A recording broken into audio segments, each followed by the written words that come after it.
Satnam. Satnam. So we decided just this morning to do the short video on the numerology in 2024, just like a discussion between us two, because the number 8, what it evokes for us is the complexity. It's very complex. There's a lot of things to say. And we want to reorganize our thoughts and see how we can make it short. And this 2024 number 8 also due to our past experience means different things for us. So I think it means different things for everybody. The prana that we use, that's the pranic body, is the 8. It's outside and inside of us. And it's a constant exchange with what is happening and the reflection that it has on us. And also what happens inside of us and the reflection it has on the outside. So for everyone, it will have a different meaning. So what are the things that resonate with you most, Satmuk? It's something that Satsabat mentioned sometimes about the number 8, and so far I was not really connected to that, is that it is a karmic number in the numerological system. And what does it mean, karmic? It means that you pay the consequences of what you did before. So last year with the number 7, we had the great opportunity to somehow cleanse our beliefs, cleanse our what we thought were a permanent structure in terms of family dynamic, community dynamic. And doing that, we allow the flow to move more freely. So what does it mean, karmic? Is everything that you did not let go will come back very strongly this year. So anything that you were attached, identify, and you know that you don't need that anymore, it does not serve you, but you are still hanging on it for, it's always a safety reason. I feel safer there. This year we will be confronted because it's like the stream of the water coming strongly and trying to go through, and we are like, no, I don't want. And another thing to say it is that you will find other forms to be in your life, whatever we are attached to but does not exist anymore. We would like to keep it. We're attached to it because we don't want the change, so we don't want the flow of the 8 back and forward. We want to keep it, and by wanting to keep it, the paradox is that it does not exist in that form any longer. So it will find other ways that might not be so profitable for us to exist. That's what really then karma develops from that. Mm. And if last year we were more confronted in terms of mindset, this year we will be more confronted in terms of vitality and health. So if we hang on the past or something that is not serving us anymore, this year we will be confronted really physically or through disease or whatever will express a strong discontinuity in our life. It's just like holding one's breath. Yeah, so it's an invitation to grief and let go, especially at the beginning of the year. And there is a lot of potential in the number 8. This is why it is associated with prosperity and vitality. Some might feel like an excitement even. Yes. Like the innocence of the child. Oh, let's start, because they might feel the energy of the prana coming. So you see, it's interesting because it's the beginning and the end. It can be like grief, or it can be like, let's do it. So it's the opposite, actually.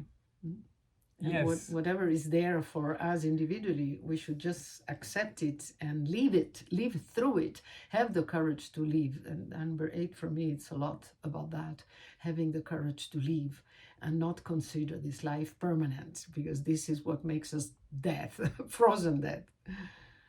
Yes, and the less I'm attached, the less I'm identified, the more I can say yes to the moment. So in that sense, it's very much connected to the excitement of the child that's getting up every morning and this is a new day, this is another day that I can enjoy. So there is this sense of let's play with life and let's enjoy it 100%. Connection to the breath as well, if I'm connected to the breath, I'm in the moment, and if I'm in the moment, I'm just there for what is available. And I recognize that what comes to me, it's what I need in order to expand. And expand in the definition of who I am, in order to concentrate my identity without being frozen in it, but gaining stability in the movement. There is this contradiction in the number 8. The more I'm open, the more I have a reference which is not static, like the belief system or the number 7 we mentioned. My reference is constantly moving, adjusting, adapting. And also there is this essence of contraction and expansion, like the breath, inhale and exhale, on which, by the way, we will meditate this year a lot through the Gayatri Mantra and the 2 first words of it. And this is also, I feel that is very important this year, how much I am connected to the inside without isolating myself, and how much I am flowing with what is outside of me. So really balancing the polarities, which is another way to say the inside and the outside. It could be all the direction, inside, outside, vertical and horizontal, up and above and down. So really, where do I place my center, which is a fixed center, that it's not moving, but all the rest around is allowed to move. So there's a lot of harmony, and I guess that this is the healing aspect of what I hope for the number 8, especially after the destructuring of last year, which for many of us was really breaking the beliefs and breaking the habits. This is what I heard also around me a lot. Bringing sometimes conflict that were unexpected because of this destructuring. Yeah? So what will this year, how will help as the number 8 to find again a healing and harmony, because that healing is the harmony in all that. And it depends a lot in what we accept, because it will not go according to our wish. It will go, and then we are the one that have to adapt ourselves to the reality and see how we can grow through it. And in the destructuring of last year, what was important for me was to realize where I didn't take the responsibility of my choices, and I was putting them on an outside authority, or an outside, a person or a group of person, or a kind of automatism. This is the way it is. So this year, it's an opportunity to reclaim that authority, but the moment we reclaim the authority, we need to take the responsibility of it. So it's taking the responsibility of our choices. It's completely tuned with my self-authority. And many times we give up the self-authority because we don't want to take the responsibility of our life. And this is very, very strong this year in the number 8, which is also connected to the authority figure, like the father or the government or any institution. So it's how I individualize myself in my own choices. And it questions also how much I'm influenced by the outside, because today we are so much influenced by the social media, all the information we receive constantly, that we take it consciously but also unconsciously, because it affects our electromagnetic field. And that's the connection between the center, am I anchored in myself, and at the same time open to the rest. If I'm not anchored in myself, I have no awareness of how I'm impacted by the outside and how I'm influenced by the outside. And in connecting to the numbers, this year we have 24, which is the number 6, the arc lines. And the arc lines is the part of the electromagnetic field that is like the immune system. It's from what do I need to defend myself, because this information or this relationship or even this habit, this belief is against my integrity. is against who I am at the deepest level, connected to the number 4, so the heart. So there is this question this year about self-authority versus how much do I give up myself to fit in or to answer outside expectations.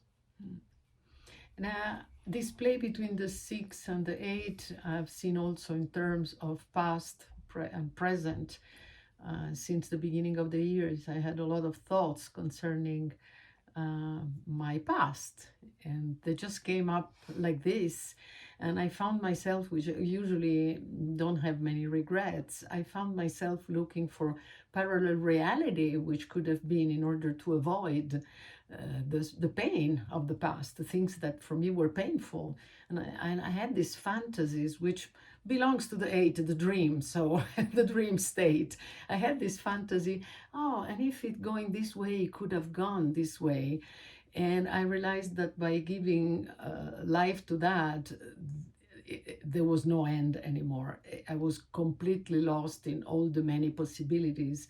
And at the bottom line, it was that my arc line was weakened by that, because that's not what happened and it will never change. So I saw how there is a part of healing which belongs to revisit our past to make sense of it, and which part is to let it go in order not to fall into parallel realities which actually never happened and could have never happened.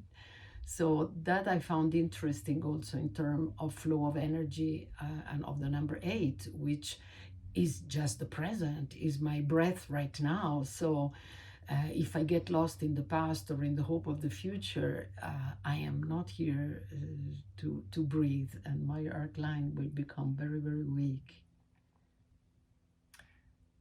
Yeah, which connects me to the awareness of where do I impose my perception of my fantasy or what life should be over life.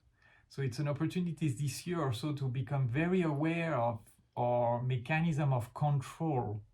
In order to be safe, I impose my perception of reality over reality, but that creates a lot of discontinuity and tension. So this year, with this pranic body and the number 6, which is the sensitivity, we have a chance to realize, oh wow, actually this belongs to me and only to me. Life has no problem. We don't need to fix life. Life is not against us. Life is constantly pouring blessings for us to just play and discover who we are. But the moment we impose whatever fantasy, preconception, belief, it should be like that, or I should be like that, then we create tension, because it's like going against the stream. And this year we will be very much aware of it. And in terms of pain, it will be painful to do that It could be painful. It doesn't have to be. More than ever. Yeah, because I guess this is again the play between the 6 and the 8. Where we invest our prana will be immediately reflected in how we feel, because of this play with the arc line and the neutral mind. So it's really also this year, it's really a chance to understand things differently and to be able to understand really how we use our prana and what are the consequences in using it in certain ways, which there is no good or bad. It's individual. Where do I want to invest it? Oh, if I invest it like this is how I feel afterwards. I don't want that. I will try something different. It's really a immediate feedback. We will have the possibility to have this immediate feedback. And of course, the condition is that we stay with our breath and that we practice and meditate, because otherwise it will happen unconsciously, and we will feel maybe exhausted without connecting it to a special reason or to a special action or thoughts that we had. It sounds like constant attunement. Nothing is fixed, but through my sensory system, I realized, oh, I need to move like this, that, I need to do that, I need to adjust this and that. So it's very exciting because it's very creative, but it required to be flexible, and it required to be in the moment in order to adjust or adapt. And that will open us to a lot of prosperity, because this is what is prosperity, is the moment I recognize the flow of life and I'm able to welcome it. And it's also taking the risk, right? Which we do each time that we exhale. We don't have any guarantee that it will be a next inhale. But, you know, to keep the air because of this doubt would, that would be not beneficial.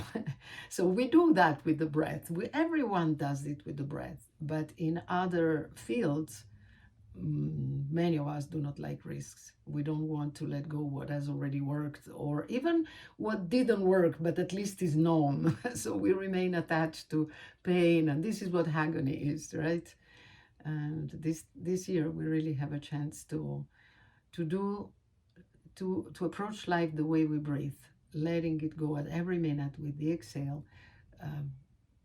And if there is an next inhale, it's good, but not even think about it. So taking the risk to empty ourselves each time. Exciting, scary and exciting.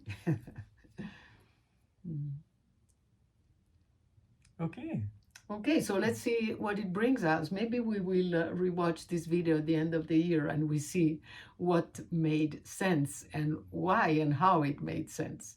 And we hope the same for every one of you. All the best. Sat Nam. Sat Nam.